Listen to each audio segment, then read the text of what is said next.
Dragon விண்கலம் வெற்றிகரமாக டாங்கிங் செய்யப்பட்டு வீரர்கள் சர்வதேச விண்வெளி நிலையத்திற்குள்ள செல்ல இருக்கின்றார்கள். இந்த வீரர்களின் செயல்பாடுகள் எப்படி இருக்கும்? விவரங்களை பதிவு பண்ணலாம். சர்வதேச விண்வெளி ஆய்வு நிலையம் சென்றதன் பிறகு அவர்களுக்கு 14 நாட்கள் அங்கு தங்கி இருப்பார்கள். இந்த 14 நாட்களுக்கு ஏற்கனவே தயாரிக்கப்பட்ட வேலை திட்டம் என்பது இருக்கும்.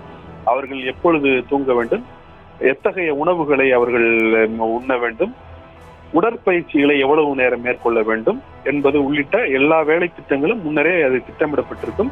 அதனுடைய அடிப்படையில் தான் அவர்கள் நாள்தோறும் அந்த வேலை திட்டத்தை அவர்கள் அமைத்துக் கொள்வார்கள். அந்த வகையில் இந்த 14 நாட்களுக்கு ஏற்கனவே இவர்கள் 4 பேர் செய்வதற்கான அந்த வேலை திட்டம் என்பது தயார் நிலையில் இருக்கும். இதில் முதன்மையாக அவர்களுக்கு இருக்கக்கூடியது உடற்பயிற்சியும் அவர்கள் செய்யக்கூடிய அந்த அறிவியல் ஆய்வுகளும் தான். நான் ஏற்கனவே முன்னரே குறிப்பிட்டது போல இந்த விண்வெளியில் 400 கிலோமீட்டர் உயரத்தில் மைக்ரோ கிராவிட்டி என்று சொல்லக்கூடிய அல்லது ஜீரோ கிராவிட்டி என்று சொல்லக்கூடிய அந்த புவியீர்ப்பு விசையை உடல் உணராத ஒரு சூழலில் இருக்கும் பொழுது ஏற்படக்கூடிய அந்த உடல்நல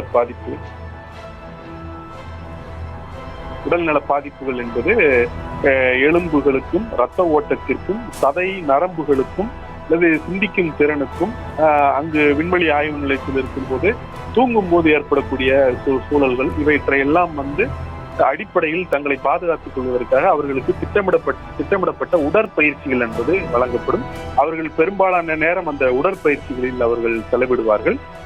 இதன் பிறகு அவர்கள் அந்த அறிவியல் ஆய்வுகளை மேற்கொள்வார்கள். 60 வகையான ஆய்வுகளை இந்த 4 பேரும் மேற்கொள்ள இருக்கிறார்கள். அது 31 நாடுகளின் சார்பாக அந்த ஆய்வுகள் மேற்கொள்ளப்பட இருக்கின்றன. அதில் இந்திய வீரர் சுபான்ஷு சுக்லா 7 வகையான அறிவியல் ஆய்வுகளை மேற்கொள்ள இருக்கிறார்.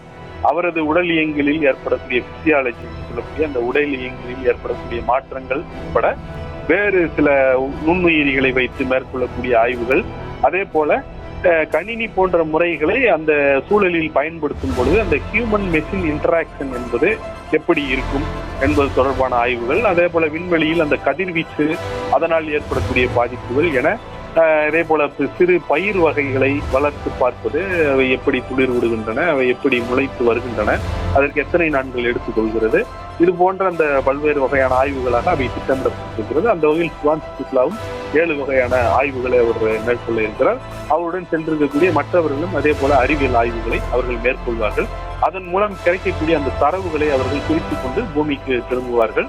அதனுடைய அடிப்படையில் வருங்காலத்தில் அந்த விண்வெளி திட்டங்களுக்கு அவர்கள் திட்டமிடுவார்கள். இந்த அறிவியல் ஆய்வுகள் என்பதை தாண்டி சுபான்ஷு சுக்லா இந்த பயணத்தின் மூலம் பெறப்போகும் அனுபவம் என்பது இந்தியாவுக்கு முக்கியத்துவம் வாய்ந்ததாக பார்க்கப்படுகிறது.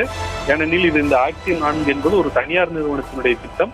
அந்த தனியார் நிறுவனத்தினுடைய திட்டத்தின் கீழ் ஒரு இருக்கையை 550 கோடி ரூபாய் கொடுத்து பதிவு செய்து சுபான்ஷு சுக்லாவை இந்திய அரசு அனுப்பி இருக்கிறது.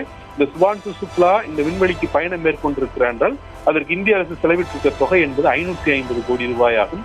இந்த 550 கோடி ரூபாய் செலவிட்டுத்தான் அவர் சுபான்ஷு சுக்லாவை நாம் அனுப்பியிருக்கிறோம் என்றால் அதற்கு மிகுந்த முக்கியத்துவம் இருக்கிறது.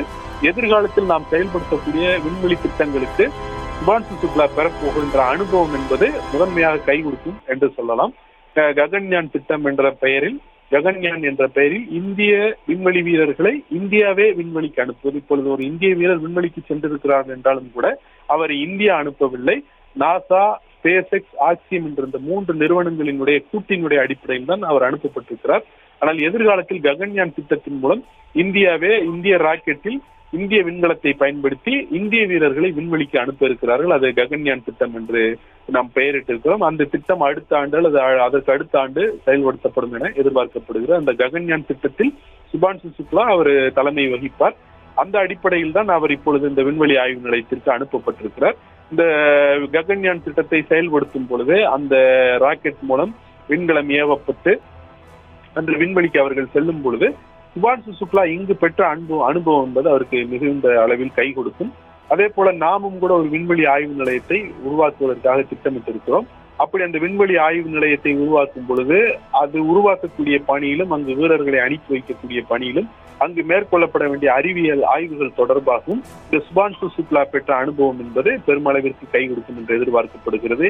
இது தாண்டி நிலவுக்கு வேற்றுக்கோள்களுக்கு மனிதர்களை அனுப்பக்கூடிய எதிர்கால திட்டங்களுக்காகவும் இந்த முன்னோடி முயற்சி என்பதும் இதன் மூலமாக நமக்கு கிடைக்கக்கூடிய அனுபவம் என்பதும் பெருமளவில் கை கொடுக்கும் என்று எதிர்பார்க்கலாம். அந்த வகையில் தான் இந்த சுபான்ஷு சுக்லாவினுடைய பயணம் என்பது முக்கியத்துவம் வாய்ந்ததாக பார்க்கப்படுகிறது.